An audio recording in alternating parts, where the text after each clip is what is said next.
Myaka 10 y'abazira ari kwebembera district age Mutabazi akarebe kahombwire ubu yabira ari kuri Rwango wabira ari kutera abantu ba Rwengo ari kubatura ubutekwatanisa omukora burungi bwansi ekikorwa nico kimwe cya leta district ya Rwengo kumanywensi yona no kwetorora Uganda n'ubukirabe ngo bamwe bakaba batakikunda bari kugira ngo gwakana abatera nkente soko inde ko nanti tariyo tariya agenda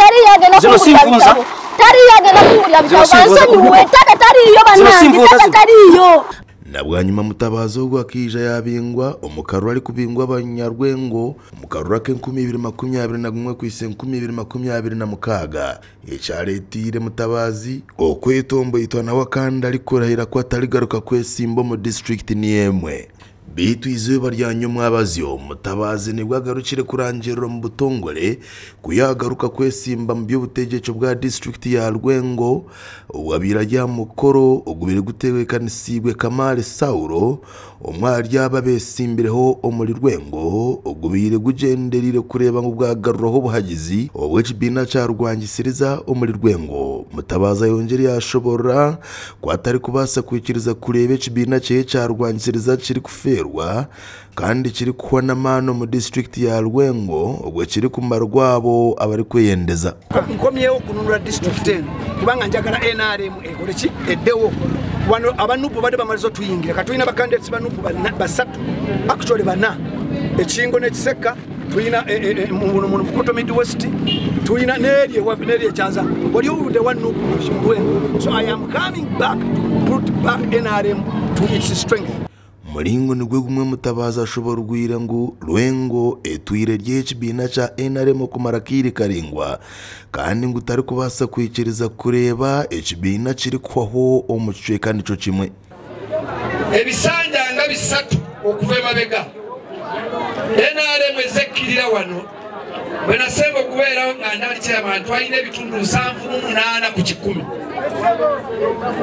neka twafuna ebitundu 42 ku 10 ogu nagira ngo nakaira kuba mwehiro mwebembezo mwaka 2021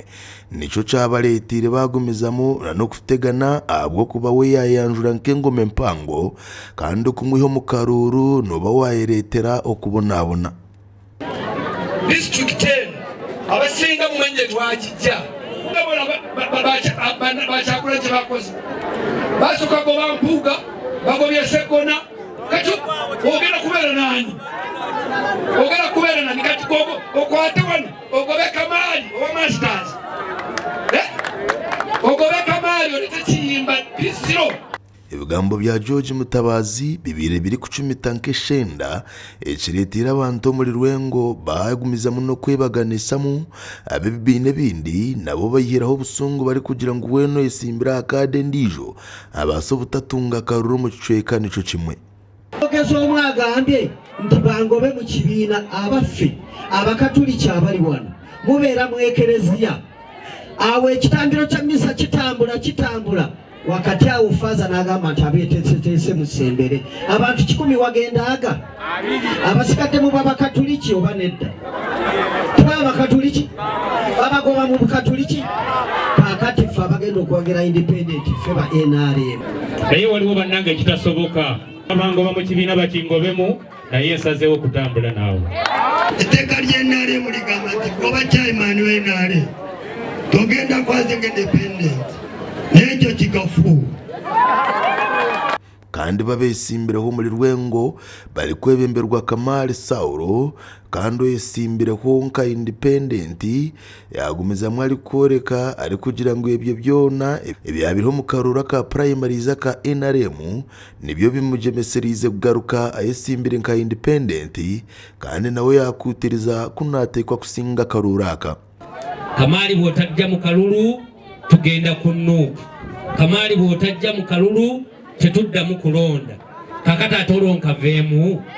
district ya Rwengo nemwe muri yeze zarebekire ko ezino buvuyo nyamwinji omubururo bwatirwe omukwezo kwa mushanju na munongo bwo kuronda bwo kwate bendera mu kibina echa Rwangisiriza gasha kwa Bashir Karema awatayari westi omuri Rwengo.